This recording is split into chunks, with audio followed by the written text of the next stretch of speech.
Welcome back to Azure Cloud today. In our last app protection video, we went into the Intune Admin Center and built a mobile application management policy from scratch.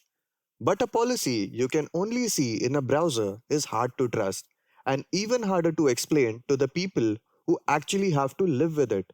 So today, we are doing something different. We are taking that policy, putting it on a real, personally owned iPhone, and watching it work. Before we touch the phone, here's the one idea that makes all of this easy to understand. App protection works at the app level when you log in with your work account and not at the whole device. And that has two big consequences. First, it can protect your company's data inside Teams or Outlook without your IT department managing your entire phone. Second, and this is the honest bit a lot of channels skip, it works whether or not the device is enrolled into Microsoft Intune at all. Our lab iPhone here appears to be enrolled with the company portal, so it's getting both device management and application protection. But everything I'm about to show you would behave exactly the same on a personal phone that was never enrolled. So here's the plan for what we'll do today. I'm going to show you four distinct moments. Number one, the work pin that appears the first time you open a protected application. Number two, what happens when you try to move company data out by sharing or saving it somewhere personal.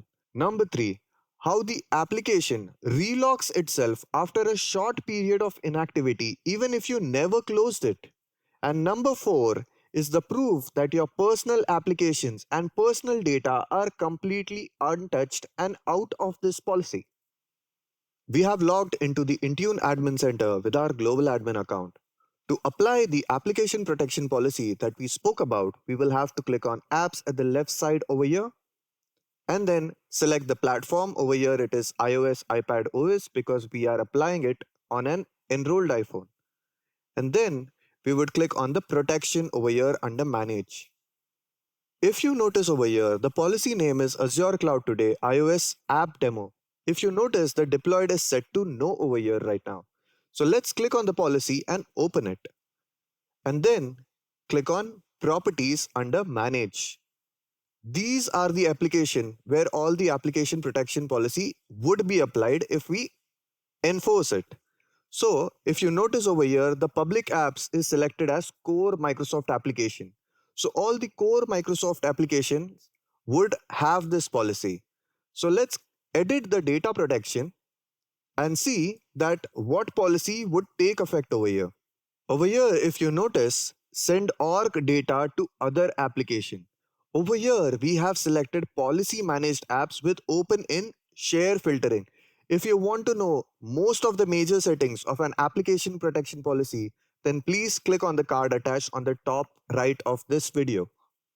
If you notice over here, we have quite a few things. I have selected policy managed apps with open in share filtering. If I scroll down a little, I will notice that allow users to save copies to selected services only.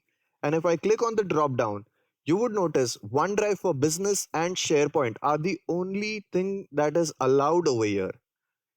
So let's go ahead and click on Review plus Save because we are not changing anything. This was already configured in the last video. Let's just click either Cancel or Review plus Save. Let's click on Cancel. And if we scroll down at the bottom, we would notice Pin for Access is selected. Over here, if I click on Edit for the access requirement, you would notice that Pin for Access is selected over here. If I set it to not required, everything is gone because without a pin, it would open. So we would move it back to required again.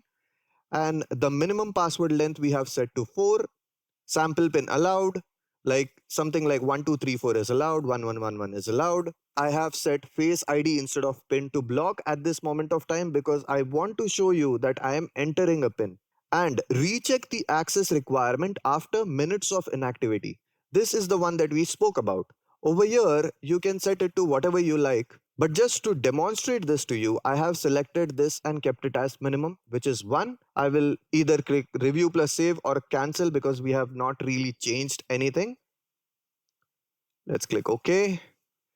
And if you see the assignments, assignments is the part where we would assign it to your user group and then this policy would be enforced. Please do note, application protection policy is always assigned to a user group and not a device group. So let's click on edit. We will click on add groups and then we would select our group, which is all iOS users, and then click on select over here. And then at the bottom, we will click on review plus save. If you notice, two user members are already part of this group. There is no device over here. Let's click on save. In such a way, we have enforced or applied this policy to an all iOS users group. We are now in our iPhone. Let's open Teams over here, Microsoft Teams. Let's sign in as the end user.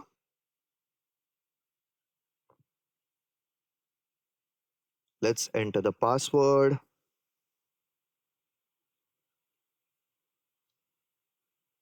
Okay, it's getting logged in. Hi, end user. If you notice, your organization is now protecting its data in this app. Restart the app to continue. Let's restart. Okay, let's reopen Microsoft Teams again. Your organization requires this account's data to be protected with a PIN. This is what I was telling you about. Let's keep it 1234 because this is allowed. 1234 again. Do you want Teams to use your location? Let's click on OK here. Let's go ahead and search our own user, which is end user. Search over here. So I've clicked at the top right, which is this magnifying glass of search. And then end user is already here. Okay, let's send hello.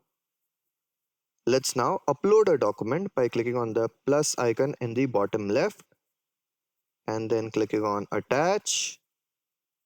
I will click on this device. I have now selected my PDF document. Let's send. Now let's click on the three dots next to the document. And then what we'll do is we'll say send a copy, the fourth option over here. If I do this, you would notice that only the managed applications are showing up over here. Teams, Edge, OneNote, OneDrive. If I click on more, I will not have the other application. Even if I click edit at the top left, I will not see anything else. So in such a way, our data is protected. Let's close this and try the other way. Let's click on the three dots again and then click on make available offline. If you notice, we are getting a message stating action not allowed, feature not supported due to policies configured by your organization. Let's click OK over here. Now let's do the other check. For this demo, I have set the policy to recheck access requirement after just 1 minute of inactivity. In the real world, you'll typically use something longer. I'll send Teams to the background like you would when you put your phone down. So let's go to the home screen and then let's just wait for a minute. I'll fast forward so that you do not have to wait, but I'll wait for a minute or a bit more. A little more than a minute has passed now. Let's open Teams again. If you notice, it is asking us for the PIN again. Do note that I never signed out and I never closed the app. But because enough time has passed, application protection policy quietly relocked the work side of this application. So if your phone is left on a desk or it's picked up by someone else, your work apps don't just sit there open and waiting. They lock themselves. So if we enter the pin code 1234, it's open again. Now let's close this and open a personal application, maybe something like Notes. If you notice over here, there is no pin, no prompt, no waiting. It just opens. I can copy any text, I can paste any text, I can share with whoever I like. There is total freedom because none of these rules that we configured apply to a personal application. Please do note that application protection policy draws a line down the middle of your phone. The work side is gated, contained, and protected. The personal side, like your photos, your messages, your browsing, is none of your company's business, and Intune genuinely can't see or touch it. Let's recap what we did today. We saw four things. a work pin that gates or protects the app. We also saw sharing and saving is locked to work apps only. Then we saw that the app relocks itself after inactivity and your personal apps are left completely free and untouched. That is application protection in action. And notice we did all of it on a personal BYOD iPhone without ever taking control of the whole phone. Now, I deliberately left three of the most powerful controls out of the demo today because each one deserves a proper look. Next, we'll block copy and paste between work and personal apps so a user can't even copy a confidential message into a personal chat. After that, we'll block screenshot of work data and then we'll stop work files from ever ending up in a personal iCloud backup. If this finally made app protection sense, do me a favor and hit subscribe so that you do not miss the next video. If you have any questions or suggestions, feel free to leave a comment and I'll get back to you at my earliest. Thank you so much and have a wonderful day. Bye bye.